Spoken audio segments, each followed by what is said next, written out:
Messieurs, dames, bien le bonsoir. Comment allez-vous, amis de Zataz, amis de la cybersécurité, amis tout court, I ou IE, mettez DS partout, car nous sommes de plus en plus nombreux et je tiens à vous en remercier. Salut, c'est Damien Bancal de Zataz, tous les soirs de 19h à 20h sur le chat, sur le Twitch, sur le YouTube, sur le Zataz, bref, venez, vous êtes chez vous ici. On va parler de cyberactualité, on va parler de celle que je peux écrire, on va parler aussi de ce que peuvent diffuser les autres, les collègues, les amis, les gens qui travaillent ou pas, d'ailleurs dans la cybersécurité, car je vous le rappelle quand même, s'informer c'est commencer déjà à se cybersécuriser et alerter c'est clairement sauver les autres. Alors comment allez-vous les amis ? Comme chaque début d'émission, on se fait un petit coucou et tiens, d'ailleurs, je tiens à remercier Nefereatum 27 qui vient, les amis, de me proposer son 11e mois d'abonnement à la cyber-émission. Merci à toi, camarade, ça fait drôlement plaisir. D'ailleurs, j'ai vu aussi tout à l'heure mon OK et Chris qui, lui, a posé sur la table, là, comme ça, pour la cyber-émission, son 32e mois d'abonnement. Je vous fais un énorme bisou sur le front, les amis. Ça me fait drôlement plaisir, d'abord pour votre fidélité. Ça vaut tout l'or du monde. Et puis, voilà, les pièces que vous venez de me proposer, là, de me transmettre. Mais écoutez, j'en ferai bon office, avec des cadeaux par exemple pour la cyber-émission. En tout cas, un énorme merci. Merci aussi à toi, Félix Moogs, pour ton follow. Utilisateur inconnu, merci pour ton follow. Exoven0, Blimap, merci pour votre follow. Efe37, merci. SemOZDR46, bref, merci à vous toutes et merci à vous tous. Que tu sois abonné, que tu sois follow, que tu sois peut-être le viewer de l'ombre qui passe par exemple par zataz.com pour regarder la cyber-émission. Je tiens franchement à vous dire merci. Et comme dans chaque début d'émission, vous savez qu'on est avant tout des humains, avant de retracer un petit peu l'actualité cyber des pirates informatiques, des hackers éthiques, de la cyber tout court, et qui ont pu, là, ces actualités se dérouler là, ces derniers jours. On se dit bonjour, on se dit bonsoir, parce qu'il y a de l'européen, belge, luxembourgeois, français, suisse, mais aussi de l'Afrique du Nord, marocain, tunisien, algérien, mais aussi encore plus loin, la Côte d'Ivoire par exemple. Pour vous, 19h-20h, mais l'autre côté de la grande flaque Tabernacle de Calice, il y a des gens comme Nero Wild, voilà, qui se lèvent de bonne heure pour regarder cette émission. Aux alentours de 13h, hein, faut pas non plus abuser, 13h-14h si tu es du côté de Toronto, toi c'est plutôt aux alentours de 16h. Bref, bienvenue chez vous, ici dans l'émission de Zataz sur Twitch. Et donc, j'ai vu qui, j'ai vu quoi, n'oubliez pas sur le chat, @zataz.com. D'ailleurs, si vous souhaitez me parler directement, je le vois mieux, parce qu'il y a quand même pas mal de messages dans le chat, et que je vous cache pas que plus c'est marqué pour mes petits yeux, et mieux je vous vois, et donc je peux vous répondre. Alors d'abord, salutations à mon Austrien chef, le patron, le responsable, le chef, le big boss, voilà, du chat, c'est lui, le modérateur en chef. N'hésitez pas à lui poser des questions si vous en avez, il est là en tout cas pour modérer le chat, il est là pour vous répondre s'il a les réponses, et jamais bien loin, il y a, vous savez qui ? Eh bien oui, Majorette, la modette, la chef, CHE2FE, des modos. N'hésitez pas à lui faire un bisou 2.0, ça lui fera drôlement plaisir. Un petit coucou aussi, donc du coup à Bionzi, que j'ai vu passer par-ci par-là. J'ai vu qui encore, je descends dans le chat, je descends, mon OK et Chris, bien sûr, et encore un énorme merci pour ton nouvel abonnement et ton renouvellement d'abonnement. J'ai vu MC PM, salut, hello, tout le monde écrit-il sur le chat. J'ai vu aussi Suskier, salut tout le monde, comment allez-vous ? Vous avez passé une bonne journée, un énorme oui. beaucoup de boulot, mais oui, ça s'est très très bien passé, comme ce week-end d'ailleurs, et j'espère qu'il a été aussi bon que le mien. Dans votre cas, Electronic Boyne, j'espère que tu vas bien. Bonsoir tout le monde, dit-il. Atix, salut, tu vas bien ? Tu vois, je vais bien. Je descends. Je regarde encore un petit peu, alors ça cause. Je salue simplement ceux qui disent bonsoir ou bonjour, hein. Vous l'aurez bien compris, c'est la base. Ebo7517, bonsoir la team Zataz, bonsoir à toi. Ebo7517, installe-toi tranquillement, l'émission va commencer.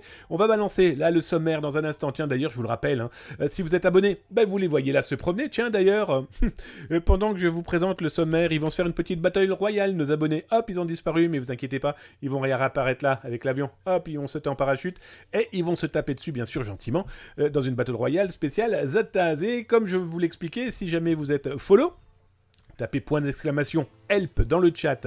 Ça vous permettra d'avoir toutes les commandes du chat et par exemple avoir le sommaire de ce soir. N'hésitez pas à le tapoutailler. Si vous êtes abonné, eh bien vous, en plus, vous pouvez taper point d'exclamation sub avec plein de petites options rien que pour vous. Voilà. C'est comme ça. D'ailleurs, Buanzi, pour ceux qui ne l'ont pas entendu, a déjà utilisé l'option PET. Neferiatum27, je te remercie encore pour ton abonnement. Ça me fait drôlement plaisir. Ton 11e mois consécutif, mon ami. Eh bien, écoute, merci. Tout simplement. J'ai vu Voy, Nine, Vince. Je m'y ferai jamais avec ton pseudo. En tout cas, j'espère que tu vas bien. Installe-toi tranquillement. Bah tiens, regardez, on en parlait. Et les cousins, hello en direct près de la rivière au chalet. Ah, tu me dégoûtes. Salut mon Hero Wild, le Québécois de la chaîne, celui qui nous regarde dans sa télévision. Souvenez-vous, la semaine dernière, vous retrouverez ça d'ailleurs dans les rediffs. Je crois que je l'ai coupé, parce que ça reste ta vie privée quand même, donc je suis pas sûr de l'avoir rediffusé sur YouTube. Mais toujours est-il qu'il avait, tranquillement, dans son superbe chalet, avec une vue à couper le souffle sur la nature et cette rivière, là, pas très loin, il nous regardait, tranquillos, dans sa télé. Bah écoute, mon Hero Wild, tu sais que t'es chez toi ici, et ça me fait drôlement plaisir de te voir. Welcome. Oh, pardon. Non. Québec, on dit bonjour, hein, faut pas faire attention avec l'anglais. Donc voilà, bon les amis, j'arrête de dire bonjour, salut à toi, Jeffo, coucou à tous, dit-il, j'espère que tu vas bien, salut Boyton qui vient de nous lancer une petite danse, et Buanzi qui vient de gagner ses 500 gold dans la Battle Royale, comme quoi, hein, quand Darkinux n'est pas là, c'est Buanzi qui trinque. Bon les amis, pour ceux qui l'auront compris, vous avez tapé point d'exclamation sommaire dans le chat pour voir le sommaire de ce soir. Qu'est-ce que je vous ai concocté? Eh bien vous allez très vite comprendre qu'on va parler de Black Market, avec des vols de données encore loin d'être négligeables, mais surtout avec des opérations policières qui continuent, comme par exemple cette opération policière que vous avez très certainement suivie sur Jataz, non, mais sur Zataz, oui, avec Gemini Market, et vous allez voir qu'il y a encore eu des arrestations. On va parler aussi bien, de comment vous pouvez potentiellement repérer une tentative d'espionnage ou en cours de préparation d'espionnage. On va parler de GPS. À Moscou et à Saint-Pétersbourg, les GPS ont pété un câble au point que les propriétaires de trottinettes louées avec un GPS retrouvaient soi-disant la localisation de leur véhicule à 2 roues dans une rivière. On va parler aussi de ransomware. On va parler du FBI qui a tapé fortement dans différents lessiveurs et lessiveuses de crypto-monnaies. Bref, accrochez-vous les amis. La cyberactualité de Zataz, c'est chaque soir 19h-20h, et c'est now.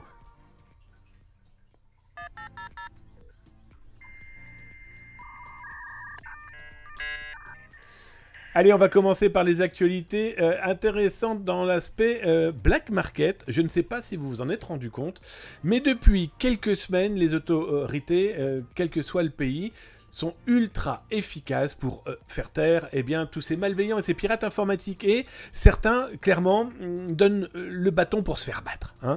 On va prendre l'exemple très concret de ces 2 pirates informatiques. Et d'ailleurs, je vous mets l'URL là dans le chat de Twitch. Et si vous êtes sur YouTube, c'est là, en dessous dans le descriptif, après avoir cliqué sur la petite cloche, le petit pouce, avoir laissé un commentaire, ça fait drôlement plaisir. Et on peut vous répondre. Et surtout, follow la chaîne. Ça vous permet d'avoir 2 à 3 vidéos dédiées cybersécurité par jour. Voilà, profitez-en. Donc, cette actualité, c'est quoi? Eh bien, on a 2 hackers malveillants, des pirates informatiques, des amateurs de carding, qui n'ont rien trouvé d'autre de malin que de voler des informations bancaires dans leur entourage, voisinage et un petit peu plus loin, et surtout, ça c'est très fort et heureusement qu'on a encore ce genre d'idiots du village dans les pirates informatiques, ils ont été retirés de l'argent, toujours au même endroit. Toujours au même distributeur. Autant dire que c'est du grand n'importe quoi. Les autorités, en fait, on n'ont eu qu'à les attendre devant les distributeurs de billets. Et après avoir vu la ponction de quelques dollars, eh bien, on s'est retrouvé avec des autorités policières à mettre les menottes à ces 2 pirates. Bref, le carding, croyez-moi, il y en a encore énormément, donc protégez-vous. Pour se protéger de tout ça, c'est votre carte bancaire, ne la laissez pas traîner, même dans un meuble, même sur un bureau. Voilà, l'interception peut être encore possible. Attention aussi, ne la perdez jamais de vue. Dans un restaurant, chez un commerçant, il est hors de question que ce dernier parte avec cette carte bancaire et que vous ne l'ayez plus en main, ou en tout cas à l'œil. Hein, je vais être très clair avec vous. Il faut savoir que les banques considèrent que vous êtes le propriétaire de ce bout de plastique et que vous ne devez pas le perdre de vue. Et le sans contact, par pitié, faites très attention. Pour se protéger, n'hésitez pas à utiliser par exemple des cartes de prépaiement, hein, des PCS cards par exemple. J'ai vu aussi Revolut, sans les citer, qui propose par exemple d'avoir une carte bancaire sur laquelle vous mettez une certaine somme d'argent et donc du coup on ne vous le volera pas normalement le reste. Bref, prudence, le carding est toujours aussi fort.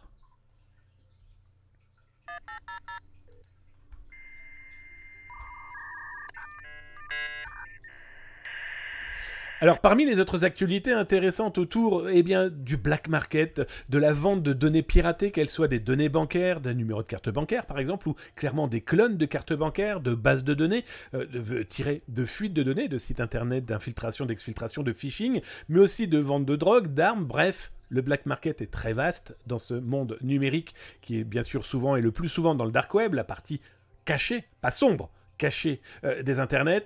Toujours est-il que, souvenez-vous, Zataz vous en a parlé, et d'ailleurs je vais vous mettre les URL là dans le chat de Twitch. Voilà, vous aurez l'article. Et si vous êtes sur YouTube, c'est là, en dessous dans le descriptif. Et puis n'oubliez pas de cliquer sur tout ce qui bouge. Hein, et abonnez-vous à la chaîne, ça fait plaisir. Et vous recevez 2 à 3 vidéos dédiées par jour à la cybersécurité. Cette histoire, c'est quoi? C'est que il y a eu énormément de grosses arrestations dans le black market ces dernières semaines. On va prendre par exemple le cas de UniCC, une boutique dédiée clairement à l'achat et à la vente de cartes bancaires. On a eu aussi Genesis Market avec quand même 288 arrestations orchestrées par Europol et plusieurs pays du monde, hein, qui ont pu mettre la main sur ces 288 pirates informatiques passant par ce black market. Les policiers et les autorités l'ont dit, hein, que les enquêtes continuaient. Et pour preuve, l'une des 2 dernières arrestations et surtout, passage devant un juge, vient de se dérouler là aux États-Unis. Et dans les 2 personnes, les 2 prévenus, les 2 personnes devant le juge, il y avait un policier. Il y avait un officier de la police de Buffalo, c'était aux États-Unis, qui s'est retrouvé à expliquer pourquoi il a été pris la main dans le sac, à avoir acheté au moins 11 différents produits sur Genesis Market. Son pseudo c'était Dr Monster. Et donc expliquer aussi pourquoi il avait des comptes de crypto-monnaie chez UniCC. Bref, on va pas se voiler la face. Rappelons quand même que jusqu'à preuve du contraire, il est considéré comme innocent. Bon, il faut être très honnête aussi, il a été inculpé. Lui, une deuxième personne, on va en parler dans quelques instants, de cette deuxième personne.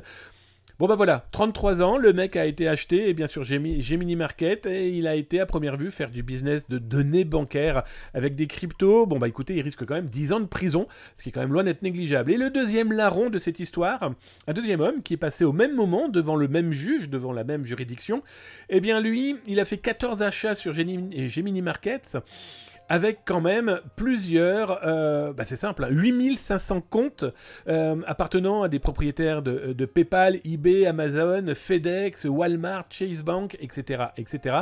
Bref, vous l'aurez compris, il faisait du business dans le black market en achetant directement, des données. On n'a pas besoin, malheureusement, aujourd'hui, c'est ça qui est terrible, parce que c'est surtout ça qui est inquiétant, c'est qu'on n'a pas besoin de connaître l'informatique, on n'a pas besoin d'être malin, pour pouvoir se transformer en pirate informatique, parce qu'on achète des comptes, 8500 comptes PayPal, ou Walmart, ou Chase. Alors Walmart, pour information, pour ceux qui ne connaissent pas, c'est le Auchan, c'est le Leclerc, c'est le Carrefour en Europe, Walmart, bon, le Québec, vous connaissez, mais bon, voilà, c'est intéressant de voir qu'il n'y avait pas que des dangereux pirates informatiques nord-coréens, russes, ukrainiens. Non, il y avait aussi, pour le cas de Gemini Market, quand même plus de 150 ressortissants américains, beaucoup de Britanniques aussi, mais des gens qui, à la base, sont bien sous tout rapport. Moi, je n'aurais jamais imaginé qu'un policier décide de tourner sa veste pour se faire quoi? 2 francs 6 sous? Aujourd'hui, ces 2 personnes-là risquent, aujourd'hui, 10 ans de prison.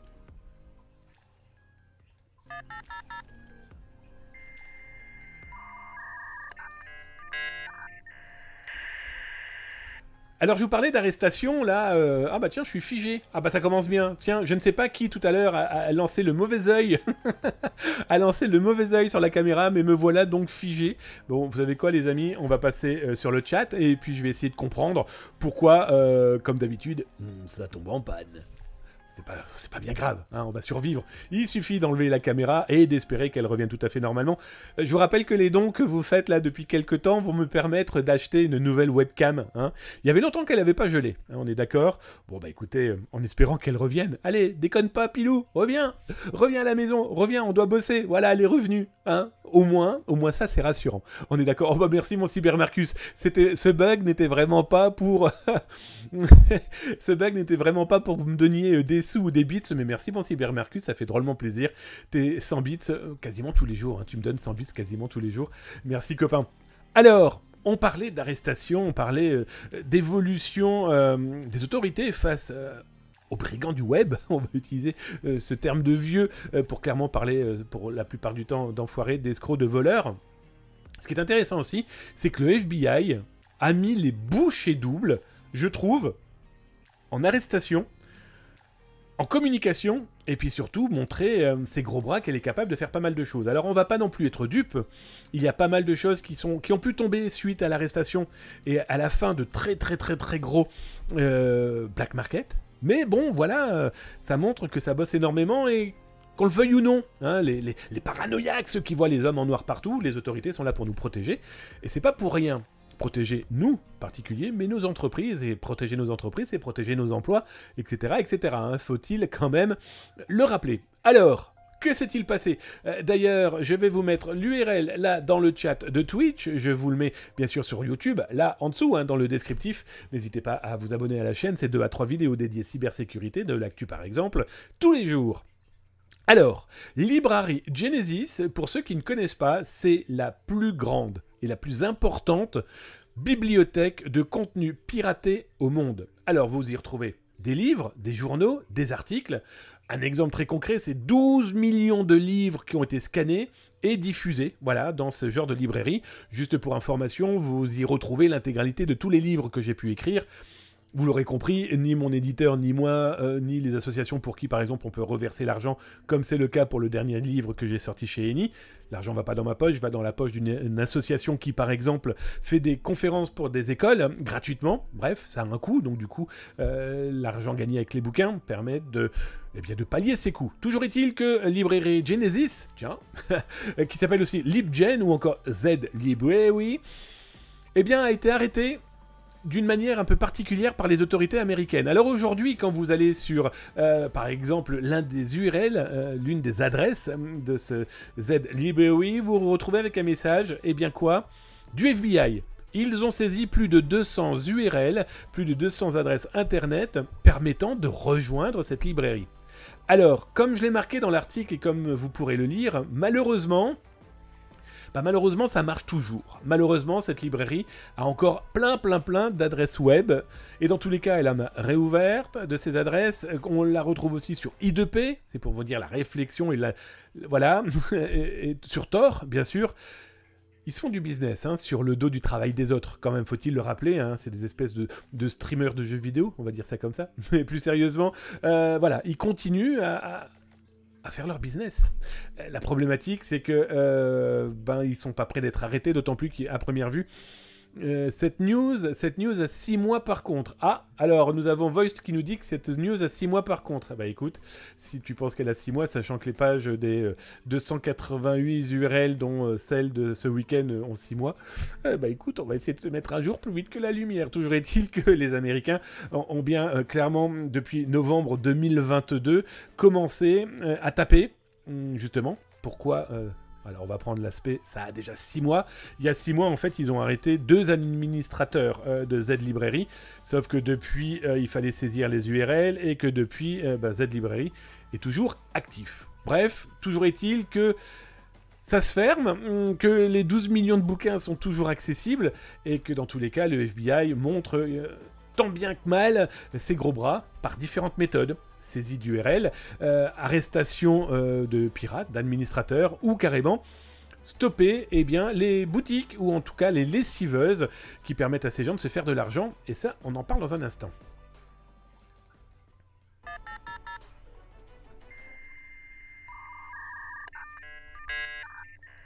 Alors parmi les arrestations dernièrement qui font, elles, véritablement du mal à ces groupes de pirates informatiques, Oh, bah dites donc, mon OK Chris.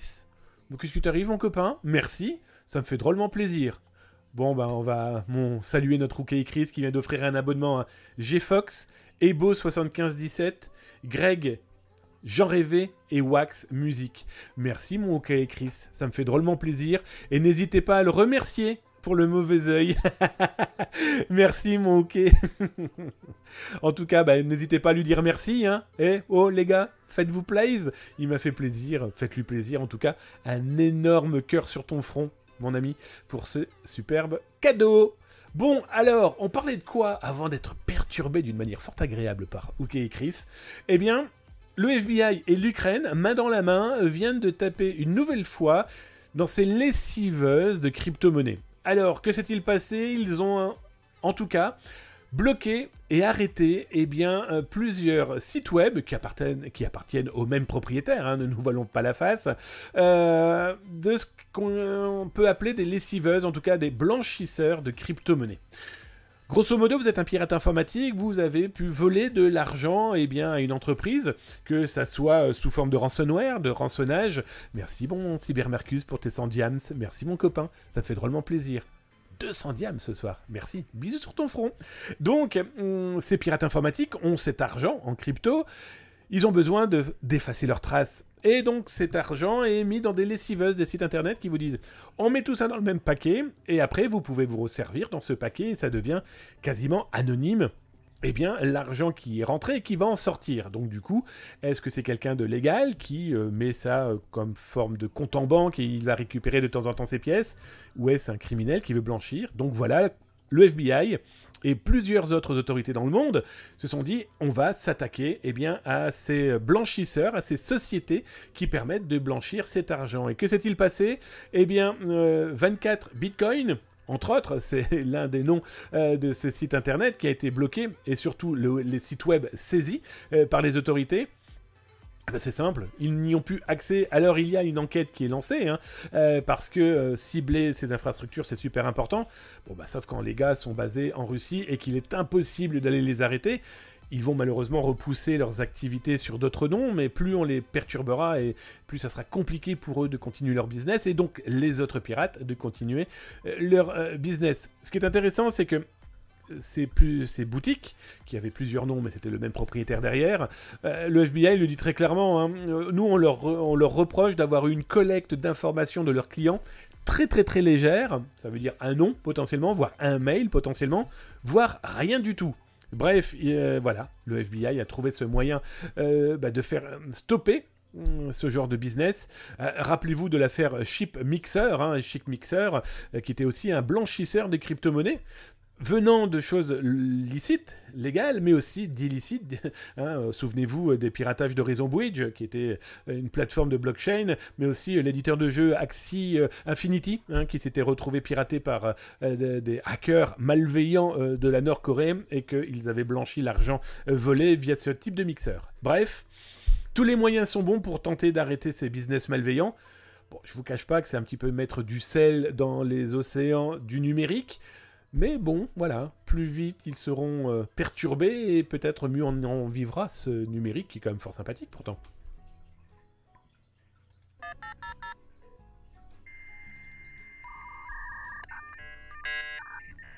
Alors je vous parlais justement de ces mixeurs de crypto-monnaies, ces blanchisseurs, ces lessiveuses d'argent, Bitcoin, Monero, Ethereum et compagnie, qui sont dans les mains de pirates informatiques, et ces derniers les mettent dans ces mixeurs, ces grandes laveries du numérique pour blanchir cet argent, vu qu'il n'est plus possible de remonter la source potentielle de qui a mis dans cette blanchisseuse, et que celui-ci part avec des dollars...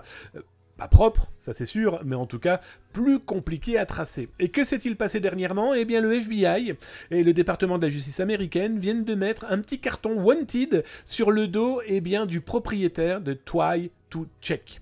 Try2Check, c'était quoi? C'était un site internet qui si vous étiez un pirate informatique, vous permettait d'acheter et de vendre des cartes bancaires, mais aussi de vérifier si les données bancaires que vous veniez d'acheter ou que vous souhaitiez vendre, eh bien, étaient valides. Cette validité, eh bien, Toy2Check permettait donc de le faire. Alors, il faut savoir que le pirate informatique derrière, l'administrateur, le petit Denis Ganadviech, bon, bah voilà, il a son petit wanted sur la tête, donc autant être clair, jamais il ne sera arrêté. Mais il est fortement conseillé à ce petit bonhomme de ne jamais sortir des murs russophones. Russes, tout court même d'ailleurs, parce que les autorités américaines, dès qu'elles en auront l'occasion, et sa petite red notice Interpol, permettra de lui mettre la main dessus et de l'envoyer de l'autre côté de l'Atlantique pour aller visiter une prison fédérale tenue par l'oncle Sam. Toujours est-il que Toy2Check, eh bien, les autorités américaines y ont mis 10 millions de dollars sur la tête pour toute information qui permettra son arrestation. Bon, autant dire que les 10 millions de dollars, vous n'êtes pas prêts de les avoir, mais ce qui est intéressant, c'est que, et je vous montre la capture écran, il y a aussi les services secrets américains. Alors, les services secrets américains se chargent de la protection du président des États-Unis, par exemple, mais aussi des députés, des sénateurs, et se chargent aussi, par exemple, de tout ce qui est fraude bancaire. Et ils ont fait sa petite fiche, son petit reward à notre nouvel ami, qui s'appelait Crenjo en pseudonyme, Nordexine, qu'on peut retrouver encore aujourd'hui dans certains black market et aussi forums russophones, soyons très clairs. Bon, alors, il est pété de thunes. Ça, déjà, ça lui permet déjà une petite protection loin d'être négligeable. Pour l'avoir retrouvé sur certains réseaux sociaux, il s'est montré il n'y a pas très très longtemps déjà, avec une jolie Ferrari. Donc ça vous montre que le business, malheureusement, va très bien pour lui. Et que, bah voilà. Toujours est-il que les autorités américaines ont saisi le petit site, donc il n'est plus possible de faire business à partir de ce point de vue-là. Le pirate aurait gagné, depuis 2005, au moins 18 millions de dollars. Il faut savoir qu'il se faisait payer 20 cents dollars par transaction. Autant dire qu'il en a fait quelques-unes de transactions, que malheureusement, il ne va pas s'en arrêter. Voilà, il ne va pas s'arrêter là, mais toujours est-il que, eh bien, grâce à une opération conjointe de plusieurs pays, donc comme je vous le disais, les États-Unis, l'Allemagne, l'Autriche et la France, bon ben voilà, au moins les sites web sont arrêtés et les pirates informatiques, eh bien, n'ont plus de moyens pour le moment de passer par cette boutique-là. Ah, il en existe tellement d'autres, c'est ça le problème aussi.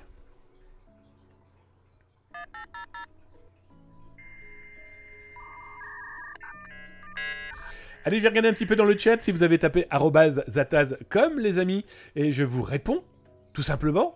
Si vous m'avez mis un petit @zataz.com, je vous réponds dans la joie et la bonne humeur. Alors, je monte un petit peu. Faut-il désactiver le sens contact? Je sais pas du tout de quoi tu parles, mon Voin. Si tu peux remettre le contexte, camarade, comme ça, du coup, ça sera plus simple pour pouvoir te répondre. Faut-il désactiver le sens contact? Même mon cerveau n'est pas... Ah, désactiver le sens contact, le sans contact, tu veux dire. Le sans contact, ok. Le sans contact, non, parce que c'est un excellent outil. Moi, je vous conseille fortement de pouvoir mettre ça dans des pochettes. J'en ai là quelque part dans le bureau. Des pochettes qui vous permettent de protéger ce sans contact hors du contexte où vous en avez besoin. Petit détail important, vérifiez bien sur quel support vous allez poser votre carte bancaire. Si vous voilà. Mais jamais votre carte bancaire doit vous quitter. Voilà, j'étais en train de réfléchir à quoi tu faisais allusion, mon ami. Et ça marche toujours, les YesCards. Alors, pour l'information, les YesCards, c'était les cartes bancaires qui disaient toujours oui. Ça date maintenant, ça a une quinzaine d'années. Sergio Npish était un informaticien qui avait trouvé le moyen, à partir de certaines cartes bancaires, de les mettre dans des distributeurs qui ne faisaient pas appel à la Banque de France, faut-il le rappeler. Et donc, vous pouviez taper, au lieu d'avoir votre vrai code, vous pouviez taper 1, 2, 3, 4, 5, par exemple. Et du coup, la YesCard disait « Yes, oui, vas-y, donne-moi les sous, donne-moi les produits surtout que je souhaite acquérir. » Donc voilà, donc ça c'est très très vieux. Aujourd'hui, ces formes de fraude vont passer par exemple via des cartes de prépaiement, des cartes cadeaux, qui sont recodées par certains pirates informatiques. Il y en a 2 aux États-Unis qui viennent d'être arrêtés et ils recodaient en fait des cartes cadeaux avec des données de vraies cartes bancaires. Donc voilà, sous cette forme-là, malheureusement, oui, ça existe. Salut mon CyberMarcus02, je viens de te voir là devant mes petits yeux. Je te salue, camarade. Oh, mais il y a notre Dark Kinux qui est Je rêve ou il est arrivé en retard? Salut à toi mon Darkinuk, j'espère que tu vas bien. Je descends, je regarde si vous avez tapé @zataz comme la fameuse Zlib. Ouais, c'est ça mon voy, exactement ça. Cette news a 6 mois par contre, donc ça j'ai répondu tout à l'heure. Je me suis déco sans dire bonjour à Damien. Hello Zataz, j'espère que tu vas bien et bon courage pour l'émission. Salut à toi mon Darkinux. Encore un énorme merci à mon Kay Chris qui a offert 5 abonnements. Eh bien, à 5 utilisateurs, et juste pour information, mon cher OK Chris, c'est ton 29e, c'est ça, t'as offert 29 abonnements à des followers de la chaîne de Zataz, et je te tiens... je te tire mon chapeau, mon ami. Merci, ça me fait drôlement plaisir. J'ai vu J-Fox qui a salué, qui a dit merci. J'ai vu Obo qui a dit aussi merci. Vous êtes des amours, c'est cool cette communauté. Tiens, j'ai vu mon Rootstone aussi. Hello, comment la team, elle va bien? J'espère qu'elle va aussi bien que toi, mon camarade. J'espère que toi, tu vas très très bien aussi. Et mon Voy qui me dit tu as de l'argent à te faire, Zataz, contacte le FBI. Ouais, non, ça va aller. Mais le type qui a fait Tweak Twack sont à la... Alors... C'est ce qui est. Mais le type qui a fait Toi et tout hack sont à la recherche de son ami aussi, non? Qu'est-ce qu'il dit? J'ai rien compris. C'est ce qui est. Fais attention quand tu tapes. Mais le type qui a fait tout hack sont à la recherche de son ami. Ils sont plusieurs dans tous les cas à être recherchés, mais l'administrateur principal est celui qui est mis en avant avec une jolie photo. En retard aussi, mais vous inquiétez pas les amis, il n'y a pas de retard, vous êtes là. Vous me faites déjà l'honneur de venir. Merci. C'est tout. Merci les copains. Et les copines. Oh là!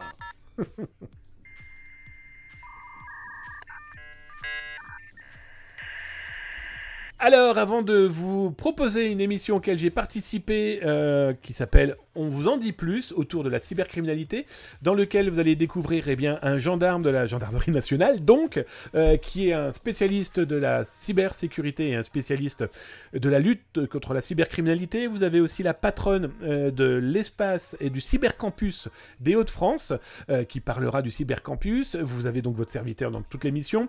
2 témoins que je trouve malheureusement passionnants. Le premier est une agence immobilière, vous allez comprendre, le mec a été piraté, et après, 3 pirates différents l'ont contacté pour lui voler de l'argent, et aussi un jeune qui se retrouve aujourd'hui avec ses données personnelles volées, et donc une usurpation d'identité XXL qu'il n'arrive pas à se dépatouiller. Voilà, dans quelques instants on en parle, vous allez voir, c'était malheureusement passionnant, j'espère que ça vous plaira. En tout cas, je pense que alerter un maximum les gens, c'est clairement les sauver. J'espère en tout cas que vous êtes d'accord avec moi. Alors les amis, avant de faire et de vous montrer cette rediffusion d'émission, on va aller faire un petit tour du côté de la Russie, Moscou. Alors peut-être que vous n'avez pas suivi l'actualité, mais Moscou a alerté du fait que 2 drones sont venus taper le Kremlin et que les systèmes de sécurité ont réussi à détruire ces 2 drones qui, selon les autorités russes, avaient pour mission de tuer Vladimir Poutine. Alors Vladimir Poutine, déjà, il n'était pas au Kremlin. Donc déjà, celui qui a tenté de faire ce genre de cyberattaque ne semble pas avoir été bien au courant, et que côté information et intelligence, c'était raté. Ensuite, lancer 2 drones de type Parrot sur le Kremlin, ça ne devrait pas faire de gros dégâts. Et ensuite, si tu avais vraiment voulu avoir eu envie de tuer quelqu'un, d'autant plus un chef d'État ou des généraux russes, parce que tu veux les éliminer, parce que tu penses que cette méthode va arrêter la guerre, tu aurais pu attendre quelques jours. Parce qu'il y a quand même eu des manifestations le 9 mai à Moscou pour la fin de la guerre 39-45, si je résume rapidement. Bref, toujours est-il que ces 2 drones, semble-t-il, ont incité le gouvernement russe et les généraux et la sécurité intérieure du pays à perturber, à brouiller les drones, mais pas que ça, de brouiller les GPS, que ça soit à Moscou et que ça soit à Saint-Pétersbourg, et dans des endroits très précis, justement là où il allait y avoir quelques jours plus tard des commémorations. Alors si ça vous intéresse, je vous mets le lien là de l'article que j'ai écrit sur ce sujet. À noter que Radio France Internationale en a fait un sujet qui devrait paraître là incessamment sous peu pour vos oreilles, pour ceux qui écoutent Radio France Internationale. Bah c'est simple, hein. Que s'est-il passé? Eh bien, il y a plusieurs sociétés, dont certaines qui prêtent gratuitement des trottinettes, et qui sont donc contrôlées par GPS, mais aussi des automobiles, mais aussi des livreurs, qui se sont retrouvés, eh bien, à ne plus pouvoir utiliser correctement, eh bien, ce type de matériel connecté, à ne plus retrouver leur voiture, à ne plus retrouver leur trottinette, parce que, eh bien, c'était paumé, clairement, c'était clairement paumé à cause des GPS en panne. Toujours est-il que c'est plutôt intéressant parce que pas mal de sociétés se sont plaints, mais aussi les utilisateurs se sont plaints. Alors ils se sont plaints sur Telegram, ils se sont plaints sur des sites web en disant bah attendez, moi ma trottinette on me l'annonce qu'elle est au milieu de la rivière, je fais comment? Bah voilà, quelqu'un a brouillé les GPS, a mis en place en tout cas des interférences des signaux GPS à Moscou et à Saint-Pétersbourg. Bah, c'est plutôt intéressant de se dire que c'est qui? C'est le FSB, c'est un service de sécurité intérieure, quel qu'il soit, c'est l'armée, bref. Donc voilà, là ce sont les captures écran que j'ai pu récupérer de différents services qui expliquent qu'il y a un petit problème avec les GPS où ça partait clairement en cacahuète. Donc ça c'est pour l'une des sociétés. Et on avait clairement des gens aussi qui se disaient bon bah voilà, les parcours GPS, le GPS est parti en cacahuète, il n'y a plus rien qui fonctionnait. Comment faire? Donc voilà, c'est plutôt fou et plutôt intéressant de se dire que quelque chose, a perturbé les GPS du côté de chez Vladimir Poutine. Est-ce que c'est lui? Ça serait rigolo de faire une propagande à ce point-là. On nous attaque, donc du coup on bloque les GPS. Voilà, tout est possible hein, dans ce monde un petit peu dingue, surtout où la politique et la désinformation est loin d'être négligeable. En tout cas là, ils ont fait de manière à faire de la désinformation claire et nette pour les GPS. À première vue, ils avaient peur d'attentats, hein. Bon, voilà les amis, ça c'était pour les actualités de ce soir, j'espère qu'elles vous ont plu. Il y avait de quoi, hein. On a vu quand même pas mal de sujets complètement étonnants. Là maintenant, je vais vous proposer cette émission qui a été diffusée sur Weo, une chaîne pour qui j'ai travaillé de longues années. Et on a fait la semaine dernière, toute une heure sur la cybersécurité avec des beaux invités, très clairement. Des beaux invités qui... ont pu donner leur exemple, ont pu donner ce qu'ils ont pu vivre, soit sous forme de piratage, mais aussi de solutions, hein, comme là on va le voir. Merci mon Electronic Brain, merci. Ah ben non, c'est mon OK Chris qui vient de nous claquer son 30e abonnement offert sur la chaîne, et il vient de l'offrir à Electronic Brain. Merci mon OK Chris, mais tu es notre... C'est mieux un chiffre rond. Bah écoute, t'as un amour, merci en tout cas de ce superbe cadeau, et je suis persuadé, d'ailleurs connaissant Electronic Brain, il ne va pas tarder à te saluer. Bref, comme les amis, la cyber-émission, écoutez, c'est fini pour ce soir, il y a eu du rab. Alors, heureux? D'habitude, elle dure 1 heure, de 19h à 20h, et bien ce soir, vous l'avez eu, quasiment 2 heures de cyber-émission, parler de cyber-actualité, de regarder au-dessus des épaules des pirates pour pouvoir s'en protéger. Ah ben voilà, c'est la mission de la cyber-émission, et merci d'avoir été toutes et tous là encore ce soir. Merci à tous les copains, merci d'ailleurs aux nouveaux follow. J'ai vu Koaku, salut à toi mon ami, merci pour ton follow. Merci mon Le Griffon 78 pour ton 10e mois d'abonnement. Salut à toi Pablo Savino pour ton follow, merci mon OK Chris. Avec tous les abonnements, tu as offert 6 abonnements ce soir. Merci à toi mon ami Cybermercus, merci pour tes 200 bits, merci à tous ceux et à toutes celles qui se sont abonnés ce soir, qui ont fait follow, mais qui se sont donc abonnés comme Nefereatum 27 avec son 11e mois d'abonnement, et mon K. Chris aussi qui a claqué son 32e mois d'abonnement, rien que pour lui, dans sa popoche. Les amis, on se retrouve demain, 19h-20h, sur Twitch, la cyber-émission de Zataz. De l'actualité, vous allez voir, zataz.com, il y aura de quoi faire, on se dit à demain, prenez soin de vous, prenez soin de vos proches, de vos amis, de vos collègues de bureau, mais aussi de ces gens qui n'y connaissent pas grand-chose et qui pourraient potentiellement avoir des galères. S'informer, c'est commencer à se cybersécuriser, et alerter, c'est clairement les sauver. Les amis, je vous dis à demain, des bisous, tchuss, 19h-20h.